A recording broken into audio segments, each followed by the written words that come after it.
crois bien que là, on tient le match du tournoi de cette édition 2024 à Roland-Garros. Je parle bien évidemment du choc du troisième tour qui opposait Novak Djokovic à Lorenzo Musetti, où le Serbe s'impose en 5-7 et quasiment 4h30 de jeu. Le match a fini à 3h du matin. Oui, à 3h du matin, on est bien à Roland-Garros, pas dans un tournoi américain. C'était totalement dingue, totalement dantesque. Les deux joueurs nous ont offert une magnifique partie de tennis. Ça fait extrêmement plaisir.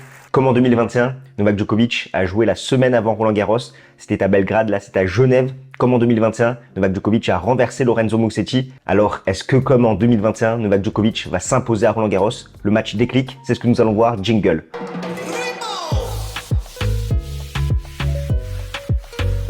Novak Djokovic s'impose contre Lorenzo Musetti en 5-7, 7-5, 6-7, 2-6, 6-3, 6-0 en 4h29 de jeu. Le match a terminé à plus de 3 heures, oui, à plus de 3 heures, étant donné que la programmation a totalement été chamboulée avec les conditions météorologiques, énormément de pluie sur cette première semaine à Roland-Garros. Et comme le Dimitrov, Bergs devait impérativement finir, étant donné que le Bulgare va rejouer ce dimanche, ils l'ont décalé sur le central, ce qui fait que comme le Belge a pris le troisième set et a emmené ce match en 4-7, Novak Djokovic a commencé tardivement à plus de 22h30, ce qui fait que derrière, forcément tu finis dans la nuit.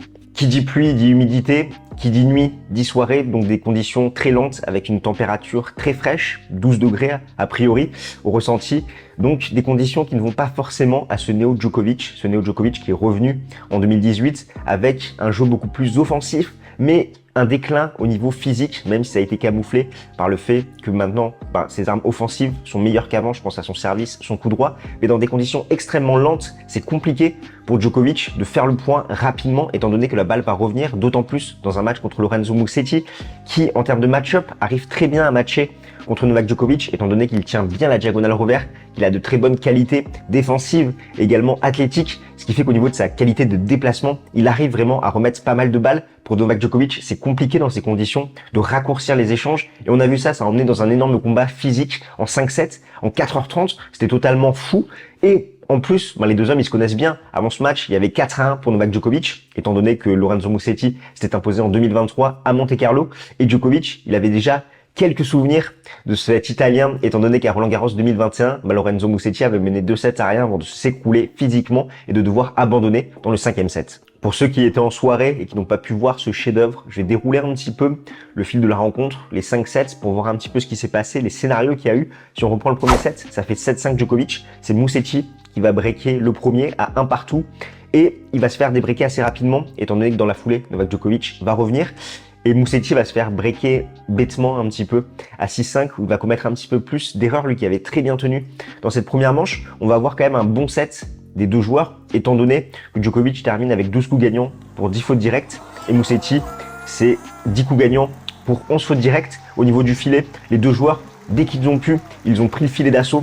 8 sur 13 pour Djokovic et 5 sur 13 pour Lorenzo Musetti. On a un Italien qui va dominer la filière courte, qui va réussir à faire le point plus rapidement, là où Novak Djokovic va dominer la filière intermédiaire et longue, et ça va être un petit peu le fil conducteur de cette rencontre quand le Serbe va réussir vraiment à dominer ces longs échanges, mais il va prendre le dessus sur Lorenzo Musetti. Mais quand il ne va pas le faire, parce qu'il va soit aller à la faute trop rapidement, soit il va manquer un petit peu de précision, notamment au niveau de ses pas d'ajustement, là ça va être en faveur de l'Italien.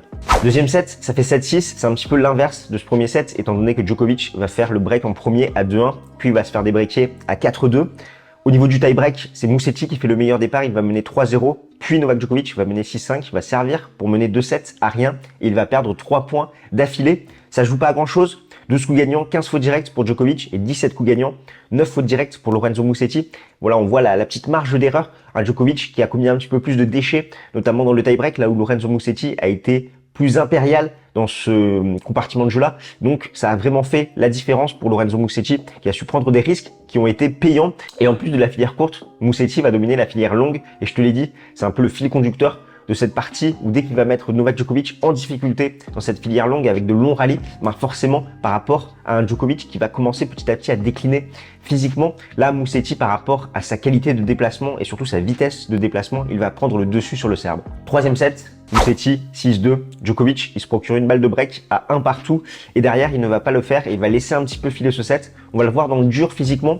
il va l'utiliser un petit peu pour récupérer, je pense, c'est un petit peu du classique Djokovic, on l'avait vu déjà quand il était un peu plus jeune à Wimbledon 2019 dans cette finale avec des sets décousus. C'est un petit peu ce qu'on a vu là avec Lorenzo Musetti qui va prendre vraiment le large dans cette manche et Djokovic qui va vraiment décider de faire le service minimum, 50% de première, 2 sur 8 au filet. Donc voilà, ça manquait vraiment d'ajustement. Des fois, il montait un petit peu en tongue. 3 coups gagnants, 8 fautes directes.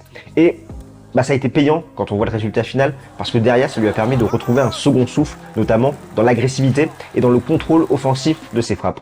Le quatrième set, ça fait 6-3 Djokovic, ça tient jusqu'à 2 partout et après le Serbe va vraiment prendre les devants en menant 5-2, puis 6-3. 10 coups gagnants, 7 fautes directes pour Novak Djokovic, 13 sur 17 au filet. Donc on retrouve un Djokovic qui trouve ce bon équilibre par rapport à cette agressivité, qui arrive à percer la défense de son adversaire, qui petit à petit va commencer à s'effriter. Djokovic vraiment qui va faire mal et ça c'est vraiment ce dont il a besoin, notamment sur terre battue lente, retrouver ses fondations en termes d'agressivité, notamment avec son coup droit pour faire la différence, parce qu'il faut qu'il ait des échanges plus courts, qu'il arrive à les abréger le plus rapidement possible. Et là le plus dur était fait, le cinquième set, ça fait 6-0 pour Djokovic, Musetti ne gagnera que 10 points. 7 coups gagnants de faute directe pour le Serbe, 7 sur 11 au filet. Donc voilà, il avait fait le plus dur avec ce quatrième set. Et derrière, il a fait du classique Djokovic à 37 ans. Bon là, je t'ai tiré le film de façon très factuelle, mais si on reprend un petit peu ce qui a été mis en place par les deux joueurs, notamment pour faire déjouer l'autre, et qu'on s'intéresse au perdant, tout d'abord, Lorenzo Musetti, qui a fait un très très grand match, et on le sait, il est capable de déstabiliser Novak Djokovic par rapport à son style de jeu, sa capacité aussi à tenir cette diagonale revers, à trouver beaucoup de volume, il perturbe le rythme de son adversaire, également ses compétences athlétiques, sa vitesse de déplacement, qui fait qu'il est quasiment indébordable, il est très bon en défense et Djokovic dans ces conditions, il a eu toutes les peines du monde à faire mal à son adversaire. Qu'est-ce qu'a mis en place Lorenzo Musetti? Son maître mot, ça a été la variation et le changement de rythme.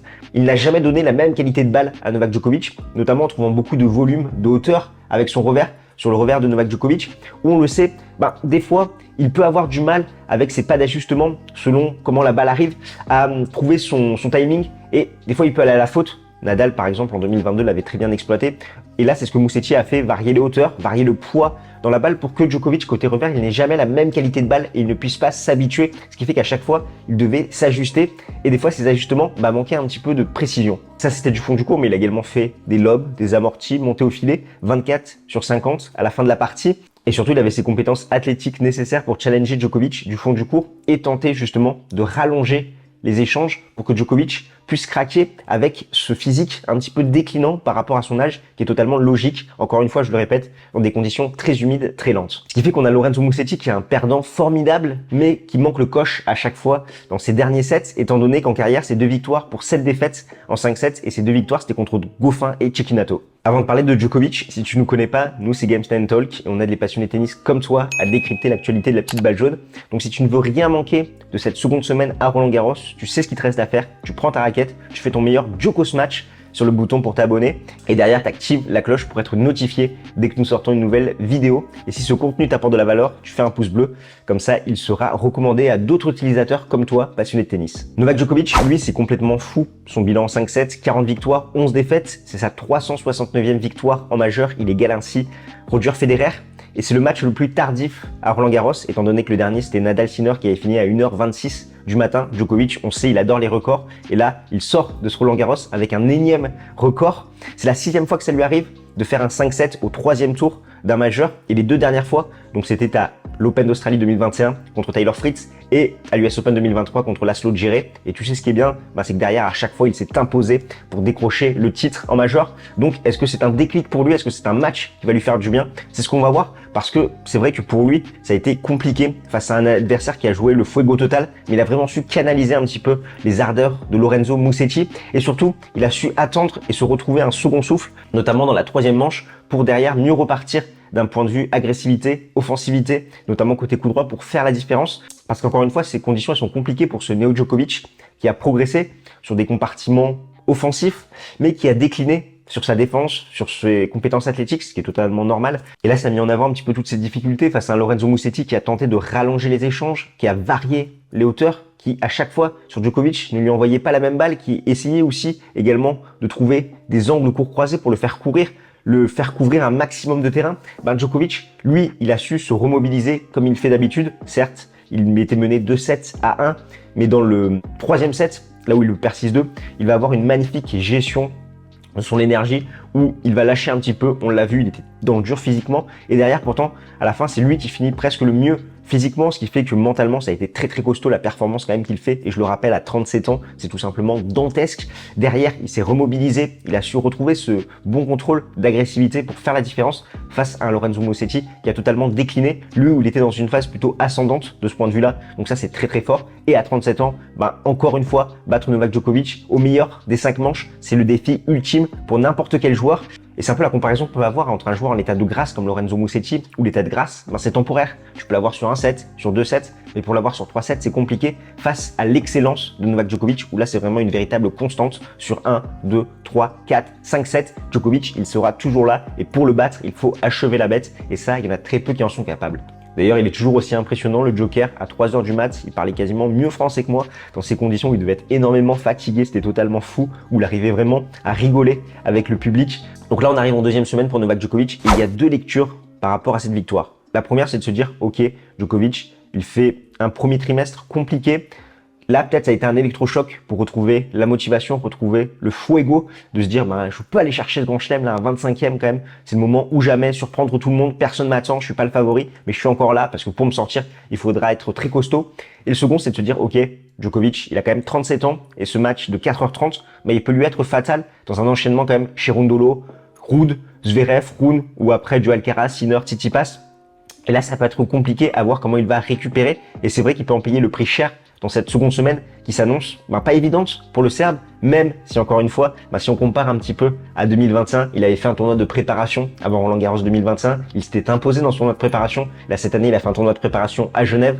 En 2021, il avait été malmené par Lorenzo Musetti. En 2024, il a été malmené par Lorenzo Musetti. En 2021, qu'est-ce qu'il a fait? Il s'est imposé à Roland Garros en finale contre Stefanos Tsitsipas, où il aura notamment sorti Rafael Nadal, donc vraiment aussi un chemin compliqué. Donc est-ce qu'il peut le refaire en 2024, où il a un chemin tout aussi compliqué avec 3 ans de plus? C'est ça vraiment la grosse interrogation, surtout qu'en 2021, il avait su s'imposer à l'Open d'Australie. Le réservoir de confiance n'était pas le même, encore une fois, et le réservoir de ce rythme qu'il avait acquis n'était pas du tout le même. Donc c'est difficile de comparer, même s'il y a quelques similitudes. Mais ce qui est sûr, c'est que pour sortir Novak Djokovic, il faudra se lever très très tôt, peut-être à 3h du matin quand son match s'est terminé, et il faudra jouer bien pendant pas 1, pendant pas 2, mais pendant 3 sets, être vraiment capable de déstabiliser le Joker, et ça, très peu de joueurs en sont capables.